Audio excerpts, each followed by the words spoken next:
अस्सलाम वालेकुम। मारी पेट्रोलियम जो कि oil and gas exploration and production में पाकिस्तान की एक लीडिंग कंपनी है, ना सिर्फ पाकिस्तान की इकोनॉमी को ये सपोर्ट कर रही है बल्कि जो भी इसके शेयर होल्डर्स हैं उनको भी ये काफ़ी अच्छे रिटर्न्स देती आ रही है। तो आप सबकी हमने कमेंट्स पढ़े और आपने रिक्वेस्ट की कि मारी पेट्रोलियम को डिटेल में एनालाइज करें, तो आज हम इसका एनालिसिस करेंगे और देखेंगे कि अगर इसमें इन्वेस्टमेंट प्लान की जाए तो फिर फ्यूचर में किस तरह से बेनिफिट्स हो सकते हैं अगर आप एक लॉन्ग टर्म इन्वेस्टर बनना चाहते हैं। इसमें हम देखेंगे कि बिजनेस के क्या ऑपरेशंस हैं, कस्टमर्स, इसके क्या ऐसे की पॉइंट्स, और 4 ऐसे पॉइंट्स मैं डिस्कस करूंगा जो कि बहुत ज़्यादा इंपॉर्टेंट हैं इस सेक्टर के लिए भी और इस कंपनी के लिए भी। फिर टेक्निकल्स और इंडेक्स के साथ मैच करना, किस तरह से बेनिफिट्स होगा, तो ये सारा कुछ हम देख रहे होंगे। तो मैं आपसे रिक्वेस्ट करूंगा कि अगर आपको हमारा ये कंटेंट वैल्यूएबल लग रहा है तो आप चैनल जरूर सब्सक्राइब कीजिएगा और कमेंट में भी बताइएगा ताकि हमारे लिए एक मोटिवेशन का सबब बने। स्टार्ट करते हैं।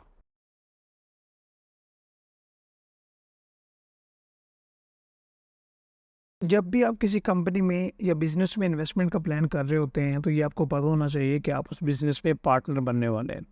तो पार्टनरशिप करने से पहले आपको ये एटलीस्ट पता होना चाहिए कि बिजनेस के क्या की ऑपरेशंस है, बिजनेस की मैनेजमेंट कितनी एफिशिएंट है, उसके प्रोडक्ट्स क्या हैं, मेजर कस्टमर्स क्या हैं, ऐसे कौन से फैक्टर्स हैं जो कि कंपनी को अभी तक इम्पेक्ट करते आ रहे हैं और फ्यूचर में भी इम्पेक्ट कर सकते हैं। जब आप ये सारा कुछ देख लें तो एटलीस्ट 3 से 5 साल का फाइनेंशियल डेटा देखें जिसमें sales, profitability, earning per share, dividend yield, कि उसने अपने शेयर होल्डर्स को बेनिफिट कितना दिया है। जब आप ये सब कुछ देख लें, मुतमईन हो जाए, तो उसके बाद आपने ये प्लान करना होता है कि क्या उस कंपनी में आप इन्वेस्टमेंट करें या ना करें। तो आज हम हमारी पेट्रोलियम की बात कर लेते हैं और इसमें सबसे पहले अगर हम बिज़नेस एक्टिविटीज़ की बात करें तो ये आपको पता होना चाहिए कि ये एक्सप्लोरेशन एंड प्रोडक्शन कंपनी है। इसकी मेन एक्टिविटी जो आपके लिए काम की बात होगी मैं सिर्फ वही बताऊंगा, जिसमें ऑयल एंड गैस की exploration, drilling, field development, production and sale of hydrocarbons, ये इनकी कोर एक्टिविटीज़ है। समझ आ गई बात। वैसे तो इन्होंने अपने इस बिज़नेस के अलावा भी काफ़ी इंडस्ट्रीज़ में इन्वेस्टमेंट कर रखी है। हम आगे बढ़ते हैं और अगर हम इनकी डेली नेट प्रोडक्शन की बात करें तो वो तकरीबन 1,15,000 बैरल्स ऑफ ऑयल इक्विवेलेंट है। और ये तो है डेली की प्रोडक्शन, और इनके पास फ्यूचर के रिजर्व्स कितने हैं जो अभी तक डिस्कवर हो चुके हैं, वो तकरीबन 19 साल से ज़्यादा के रिजर्व बनते हैं अगर डेली की ये प्रोडक्शन करते रहें। बट आए दिन आप ये खबरों में देख रहे होते हैं न्यूज़ में, जो कि कंपनी को लेके एक पॉजिटिव न्यूज़ है कि आज हमारी पेट्रोलियम ने जी यहाँ पे डिस्कवरी की है, यहाँ पे उनको वेल मिला है। तो ये एक पॉजिटिव बात होती है जो कि रिजर्व्स में इजाफा हो रहा है। अच्छा, इसके साथ यहाँ पे आप देखिएगा कि जो फर्टिलाइज़र्स की कंपनी है, अब मैं उसके ऊपर पॉइंट पे आता हूँ।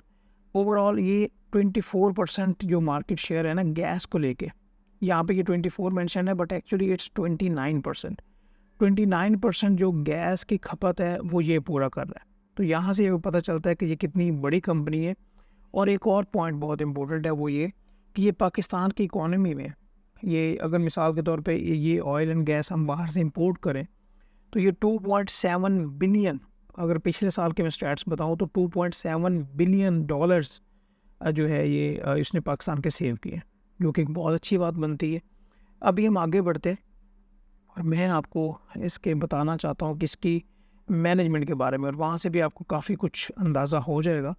अगर इसकी मैनेजमेंट की बात करें तो मैं आपको मोटा मोटा बात बताता हूँ। वहाँ यहाँ पे तो मार्केट कैपिटलाइजेशन 361 है ना, बट इट्स ये 400 बिलियन से क्रॉस कर गया हुआ है। सही। अभी जब हम पाकिस्तान स्टॉक एक्सचेंज की वेबसाइट पे जाएंगे तो वहाँ से हमें पता चलेगा। अच्छा, इसके मेजर शेयर होल्डिंग की बात करें तो फौजी फाउंडेशन जो है उसकी शेयर होल्डिंग हमारे में 40% है, गवर्नमेंट ऑफ पाकिस्तान की 20% है, OGDCL, और OGDCL की रिलेटेड एक पॉइंट भी है, उसकी 20% है। तो बाकी जो रिमेनिंग 20% है वो जनता, जो आप, मैं, हम शेयर की बाइंग एंड सेलिंग करते हैं। समझ आ गई बात।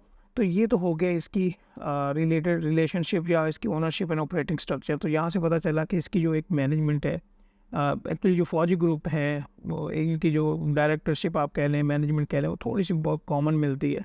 तो यहाँ से मैं पता चला कि इनकी मैनेजमेंट एफिशिएंट है। समझ आ गई बात। अभी हम आगे बढ़ते हैं और मैं आपको कुछ ऐसे फैक्टर्स बताने वाला हूँ, बल्कि उन फैक्टर से पहले मैं आपको ज़रा फाइनेंशियल रिजल्ट्स दिखा दूँ ताकि आपको एक बेहतर इंडिकेशन हो जाए।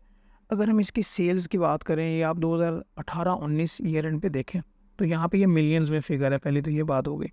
ये तकरीबन 60,000 के पास थी, फिर ये इंक्रीज़ हो रही है 1920 में, 2021 में। हालांकि ये वाला जो पीरियड है आपको ये पता होना चाहिए कि जो कोविड का पीरियड था, इसमें भी कंपनी ने अच्छा परफॉर्म किया। और ओवरऑल अभी तक अगर देखें तो इस कंपनी की जो नेट सेल्स हैं वो काफ़ी इंक्रीज़ की गई हैं और प्रॉफिट भी रेगुलर बेसिस पे इंक्रीज़ हो रहा है। जो अभी के जो करंट अभी स्टैट्स आए हैं उसमें तो और ज़्यादा इंक्रीज़ देखने को मिला है। तो ओवरऑल अगर कंपनी को देखें तो इसके जो स्टैट्स हैं वो काफ़ी ज़्यादा बेहतर हैं। अच्छा, आगे अर्निंग पर शेयर देखें वो भी इस तरह बेहतर है। अर्निंग पर शेयर जितनी ज़्यादा बेहतर होगी, कंपनी की जितनी प्रॉफिटेबिलिटी होगी, सेल्स होंगी, उतना ज़्यादा उतने उसके जो शेयर होल्डर्स हैं उनको बेनिफिट होगा और कंपनी की जो मार्केट कैप है वो उस तरह से बढ़ेगी। ये बात समझ आ गई। अच्छा, अभी मैं कस्टमर्स की आपको बात बता दूं कि जो इसके मेजर कस्टमर्स हैं उनमें एग्रो ये फर्टिलाइज़र्स। अच्छा, यहाँ पे एक पॉइंट था कि फर्टिलाइज़र्स के रिलेटेड जो कंपनीज हैं उनको गैस की ज़रूरत होती है और 90% जो गैस की फराहमी है वो मारी पेट्रोलियम कर रही है। तो ये इसके लिए बहुत फंडामेंटल पॉइंट बनता है। समझ आ की बात। और इसके अलावा जो सीमेंट की कंपनीज़ हैं उनको भी ये दे रही है और इसके अलावा और भी काफ़ी कंपनीज़ हैं जिस तरह ये सोई नॉर्दर्न गैस है, ये सोई सॉदर्न गैस है, तो इनको ये गैस की फराहमी करती है। अभी वो 4 ऐसे फंडामेंटल पॉइंट जो कि बहुत ज़्यादा इंपॉर्टेंट हैं उनको वन बाय वन आपने नोट करना है और बाकायदा उनको आपने ट्रैक भी करना है। इसमें जो पहला पॉइंट है जो इस कंपनी को इम्पैक्ट करते हैं वो है रिसीवेबल्स। रिसीवेबल का मतलब पहले समझ लीजिएगा, क्योंकि मैं कमेंट्स आपके पढ़ता होता हूँ और मुझे पता चलता है कि आप कहते हैं जी ज़रा लेमैन लैंग्वेज में, सिंपल लैंग्वेज में समझाए। अच्छा, रिसीवेबल का मतलब ये होता है कि मारी पेट्रोलियम ने इन कंपनीज़ को उधार पे गैस बेची और रिसीवेबल्स मिसाल के तौर पे मैं एग्जांपल दे रहा हूँ कि 1 लाख रुपया इन कंपनी से मारी पेट्रोलियम ने लेना है। इसी तरह से अगर मारी पेट्रोलियम के मुकाबले में हम देखें तो पीपीएल भी है, ओजीडीसी भी है। हालांकि ओजीडीसी जो है वो डायरेक्ट शेयर होल्डिंग भी है 20% मारी में उसकी, ठीक है, और वैसे भी वो इस सेक्टर में आती है। तो ये 3 कंपनीज़ का अगर मैं तकाबली एक जायज़ा लूँ रिसीवेबल्स के अतबार से तो किसने ज़्यादा पैसे लेने होते हैं, तो मारी की एक सबसे अहम बात ये है कि उसके रिसीवेबल्स इतने ज़्यादा खड़े नहीं होते। वो इन कंपनी से पैसे ले लेती है, ठीक है, वो कहती है कि नहीं जी मैं इतने ज़्यादा रिसीवेबल आप नहीं खड़े कर सकती, इनकी मैनेजमेंट ये कहती है। तो अगर मैं तकाबली जायज़ा लूँ मारी का, इसके बाद पीपीएल का और ओजीडीसी का, तो यहीं से आपको क्रिस्टल क्लियर समझ आ जाएगी कि ये कितनी बेहतरीन कंपनी है और कितनी एफिशिएंट ये ऑपरेट कर रही है। अगर मारी के आप टोटल एसेट्स देखें या ओवरऑल इनके टोटल आप एसेट्स देखें, उसके साथ हम कंपेयर करें रिसीवेबल्स को, तो मारी के जो रिसीवेबल्स बनते हैं वो तकरीबन 17% बनते हैं, 17 to 18%, ये मैंने कैलकुलेशन कर रखी है। पीपीएल के जो बनते हैं वो बनते हैं जी 58%। अभी मैं आपको इसका मतलब बताता हूँ। और ओजीडीसी के कितने बनते हैं? 40%। मतलब 40% ओजीडीसी ने लोगों से पैसे लेने होते हैं। अभी उसमें कितने उनको रिकवर होते हैं, कितने नहीं रिकवर होते। पीपीएल के 58% ऑफ टोटल एसेट्स खड़े होते हैं और मारी पेट्रोलियम के 17% है। तो ये कितना बड़ा फंडामेंटल पॉइंट बनता है और कितना कंपेरेटिव एडवांटेज मिलता है इसको। नंबर 1 पॉइंट रिसीवेबल्स को लेके आपको समझ आया? ठीक हो गया, आगे बढ़ते हैं दूसरा पॉइंट। अच्छा, दूसरा इसमें जो पॉइंट है वो है करेंसी डिवैल्यूएशन का। ये राइटिंग को ज़रा बस आप गुजारा कर लीजिए क्योंकि मैंने स्क्रीन पे राइट करना होता है। अच्छा, गैस एंड ऑयल की अगर हम बात करें ना, जो इसकी जो प्रोडक्ट है मेन, सबसे पहले गैस है और उसके बाद कुछ ऑयल है, तो इसकी जो डिनोमिनेशन होती है वो होती है डॉलर्स में, ठीक है, ये बात समझिएगा। और जब भी पाकिस्तान की जो करेंसी है पीकेआर जब ये डी वैल्यू होता है ना, तो मारी पेट्रोलियम को बेनिफिट होता है। जब ये करेंसी डी वैल्यू होगी, मिसाल के तौर पे आज की रेट में लेट से 285 है, कल को ये 300 हो जाता है या 325 हो जाता है डॉलर रेट, तो मारी पेट्रोलियम को बेनिफिट होगा। ये बहुत बड़ा प्लस पॉइंट है, ठीक है। इसके बाद नेक्स्ट पॉइंट बढ़ते हैं और नेक्स्ट पॉइंट जो तीसरा है वो है रिसोर्सेज का एंड डिस्कवरीज। आपको ये देखना होगा कि करंटली इनके पास एसेट्स कौन कौन से अवेलेबल हैं, उनकी जो कैपेसिटी है वो कितनी है, कितनी कैपेसिटी पे वो ऑपरेट कर रहे हैं, और साथ इनकी कुछ जो न्यू डिस्कवरीज हो रही हैं वो किस रेशो में हो रही हैं। समझ आ गई बात? ये आपको कहाँ से पता चलेगा? मैं इसको ज़रा रिमूव कर दूँ और यहाँ पे जब आप आएंगे ना, ये कहाँ पे वाला बट वी डू, तो यहाँ पे आपको ये रिजर्व्स और डिस्कवरीज का पता चलेगा। इनको आप ज़रा एक बार पढ़ लीजिएगा ताकि आपको यहाँ से आइडिया हो जाए। अगर मैं इनकी डिटेल में जाऊँगा तो थोड़ी सी मैं समझता हूँ रेलिवेंट तो नहीं होगी, लेकिन वो उतना ज़्यादा बेनिफिट नहीं हो सकेगा। मैं जो बातें बताना चाहता हूँ ज़रा उसके ऊपर फोकस रखिएगा। ये तीसरा पॉइंट था। और इस पॉइंट के बाद मैं अगर देखूँ तो वो पॉइंट बनता है जी ओजीडीसी की होल्डिंग। हालाँकि बाकी होल्डिंग भी है, ओजीडीसी की होल्डिंग, और इसका डायरेक्ट इम्पैक्ट भी है, मैं आपको ये बता देना चाहता हूँ। ओजीडीसी की जो होल्डिंग है वो इसमें है जी 20%। आज की डेट की मैं बात करूँ तो ये 26 मिलियन इसके जो शेयर्स बन रहे हैं, 26 मिलियन शेयर्स की होल्डिंग है।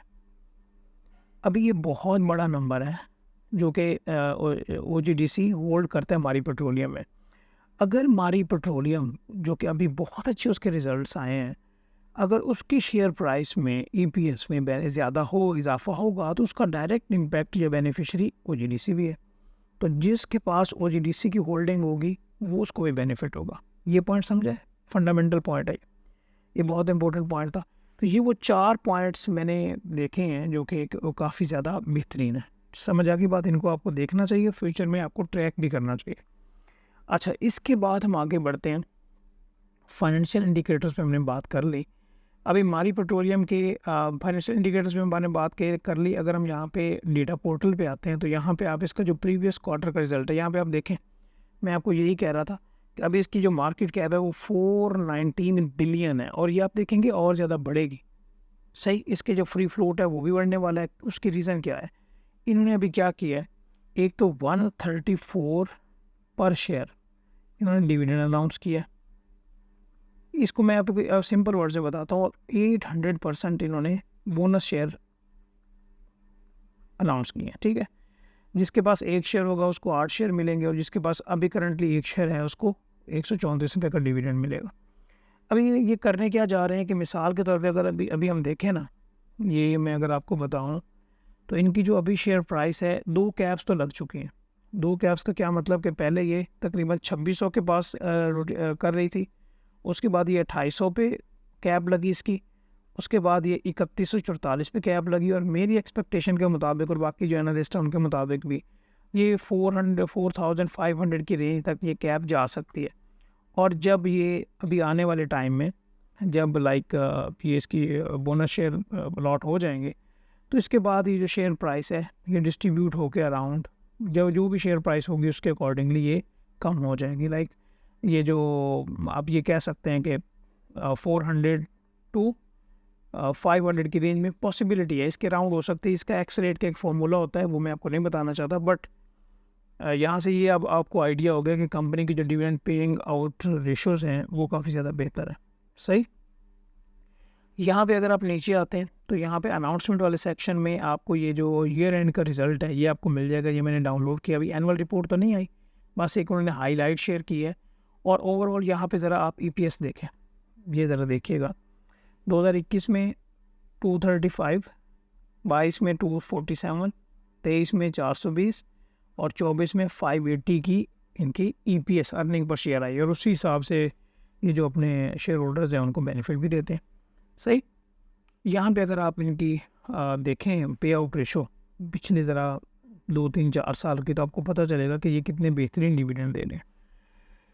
अच्छा जी, इसके बाद हम आगे बढ़ते हैं जी। जो मैंने आपको रिपोर्ट का कहा ये मैंने ओपन कर ली, और यहाँ पे सबसे पहले तो आप ये देखें कि ग्रॉस सेल्स 2023 में कितनी थी, ये सारी अमाउंट थाउजेंड में है। ये 163 और अभी कितनी है 204, तो इसमें काफ़ी ज़्यादा इंक्रीज़ देखने को मिला है। पिछले साल कितना था 420 और अभी कितना है जी 580। क्या ईपीएस अर्निंग पर शेयर की बात हो रही है। तो ओवरऑल देखा जाए तो कंपनी बहुत बेहतरीन परफॉर्म कर रही है, और फ्यूचर पर्सपेक्टिव से भी काफ़ी ज़्यादा ये अट्रैक्टिव है। समझ आ गई बात। जब इसकी एनुअल रिपोर्ट आएगी तो मैं इसके ऊपर ज़रूर एक सेशन रखूँगा। तो हम आगे बढ़ते हैं जनाब। उसके बाद हमने ये देखना होता है कि अगर हम इस कंपनी में इन्वेस्टमेंट का प्लान कर रहे हैं तो क्या ये कंपनी इंडेक्स KSE 100 इंडेक्स है, KSE 100 इंडेक्स, क्या ये मरी पेट्रोलियम क्या उसको बीट कर रही है। तो यहाँ पे आप देख लें, ये पॉइंट देखें, ये देखें, ये साथ साथ चल रहा है, और ये देखें ओवरऑल ये जो कंपनी है इंडेक्स को बीट कर रही है। तो हमेशा उन्हीं कंपनी में बंदा इन्वेस्टमेंट करे, और यहाँ पे मैंने ईयर का किया हुआ है, उन्हीं कंपनी में बंदा इन्वेस्टमेंट करे जो काफ़ी ज़्यादा बेहतर इंडेक्स को बीट कर रही है, उसके साथ साथ चल रही हैं। अच्छा, अभी हम टेक्निकल से मूव करते हैं। अच्छा, मैं आपसे ये रिक्वेस्ट करूँगा कि अगर आपको हमारी इन छोटी जो एफर्ट्स कर रहे हैं कि ताकि हम आपके लिए इन्वेस्टमेंट को आसान बनाएं, बिजनेसेस को समझाएं आपके लिए, अगर आपको ये अच्छी लग रही है तो काइंडली आप ज़रूर लाइक कीजिएगा, और आपके जो कमेंट्स होते हैं वो हमें काफ़ी ज़्यादा मोटिवेट करते हैं। तो आपने ज़रूर बताना है कि अगर आप चाहते हैं कि मैं लाइक एंग्रो पे तो मैंने प्लान किया हुआ है, वो आपने टारगेट रिसीव कर लिया था, तो एंग्रो पे मैं ज़रूर प्लान कर रहा हूँ क्योंकि थोड़ी सी टाइम निकालना होता है, उसके लिए भी मैं वीडियो बनाऊँगा। और कंपनी का ज़रूर बताइएगा कि फ़र्दर हम किस कंपनी के बारे में बात करें। तो चलें जी, ये कंपनी जो है इंडेक्स को बीट कर रही है। आगे हम इसके टेक्निकल्स लेवल की बात करें, और मैं आपको बड़े काम की बात बताने वाला हूँ। पहले डे का चार्ट है, यहाँ पे मैंने वीकली चार्ट निकाला है, और वीकली चार्ट के बाद यहाँ पे मैंने मंथली चार्ट निकाला है। मैं आज आपको कोई इंडिकेटर नहीं बताने वाला, मैं आपको एक सादा झटका मेथड बताने वाला हूँ। समझिएगा ये पॉइंट। हमेशा आपने ये आइडेंटिफाई करना है कि मार्केट में जो प्लेयर्स हैं, क्या वो उस स्टॉक को लेके चल रहे हैं। अब इसका क्या मतलब है, आपने देखना है कि जो ट्रेंड है वो किस तरह से चल रहा है। यहाँ पे आप ओवरऑल देखें कि 2014 से, लाइक यहाँ से आप देखें ओवरऑल, यहाँ पे आप ड्रॉ करें ना ज़रा लाइन जो अभी तक बन रहा है, एक आप चैनल ड्रॉ करें। ये ये आपने देखा। अभी ओवरऑल यहाँ से आपने देखा कि यहाँ पे ये जो कोविड का टाइम आया था, यहाँ से एक इसको सेटबैक मिला। इसके अलावा ओवरऑल ये वाला जो स्टॉक है ये अप ट्रेंड में है। जो भी स्टॉक अप ट्रेंड में होगा आपको डिप्स से उसको बाय करना चाहिए, ठीक है। डिप्स पे बाय कैसे करेंगे, वीकली लेवल्स पे आप देखें। मैंने अभी ये मंथली चार्ट निकाला है, मंथली चार्ट पे ये लग रहा है कि भाई ये बहुत फर्दर भी आगे बढ़ेगा। अच्छा, इस तरह से अभी मैं इसको ज़रा एक बार ये रिमूव कर रहा हूँ और यहाँ पे मैं वीकली चार्ट निकालना। ऐसा हो ही नहीं सकता कि स्टॉक आपको मौका ना दे परचेजिंग का। यहाँ पे आप देखें, मिसाल के तौर पे मैं ज़्यादा लेंथी नहीं लगाता, सिर्फ आप यहीं पे देखें। ये मिसाल के तौर पे आप यहाँ पे ये लाइन ड्रॉ करते हैं, यहाँ पे किधर गई ये वाली मैंने ड्रॉ करने दी है, शायद यहाँ पे ड्रॉ नहीं होती। ये लाइन ड्रॉ करें और अब ये लाइन ड्रॉ करें, मतलब जब यहाँ पे 2800 पे स्टॉक गया है और यहाँ पे 26 को उसने टेस्ट किया है, यहाँ पे एक बाइंग बनती थी। अभी छोड़े वहाँ पे, चले यहाँ पे आ जाए। यहाँ पे स्टॉक गया, फिर यहाँ पे गया, आपने यहाँ पे क्यों नहीं बाई की। आप सिर्फ सपोर्ट एंड रेजिस्टेंस को भी लेके चलें और वीकली लेवल पे आप इसको एक्यूमुलेट कर सकते हैं। समझ आए की बात। अभी फ्यूचर में इसकी जब शेयर प्राइस कट होगी, इसका मतलब ये नहीं कि कम हो जाएगी इसकी शेयर प्राइस। जब बोनस शेयर्स होते हैं तो शेयर प्राइस स्प्लिट हो जाती है। पहले मैं काफ़ी इस कॉन्सेप्ट को डिटेल से एलेबोरेट कर चुका हूँ। अगर आपने वो सेशंस नहीं देखे तो ज़रूर आप एक्सप्लोर कीजिएगा। तो जब कट होगी तो आप देखेंगे कि ये 2800 से लेके यहाँ तक आ जाएगी इसकी प्राइस। तो इसका मतलब ये हरगिज़ नहीं है कि भाई इसकी प्राइस में काफ़ी ज़्यादा कमी हो गई है। प्राइस इसके अर्निंग पर शेयर के अकॉर्डिंगली वैसे ही खड़ी है, क्योंकि शेयर का नंबर भी बढ़ जाएगा ना, ठीक है। तो अगर मैं देखूँ तो ये कंपनी ज़रूर होनी चाहिए आपके पोर्टफोलियो में, सही। तो फैसल बैंक, मिज़ान फैसल बैंक हो गया, इसके अलावा मिल्लत ट्रैक्टर्स, इंटरलूप, कोलगेट, इनके ऊपर मैं डिटेल में सेशंस रख चुका हूँ। आपको डिस्क्रिप्शन में लिंक्स मिल जाएंगे, वो आप ज़रूर देख लीजिएगा और बताइएगा कि आपको ये सेशन कैसा लगा। कुछ बिज़नेस के बारे में थोड़ी बेहतर और अंडरस्टैंडिंग हुई, कुछ ऐसे पॉइंट्स मिले जो कि आपको ऑलरेडी नहीं पता थे। तो थैंक यू सो मच, अपना ख्याल रखिएगा जी, अल्लाह हाफ़िज़।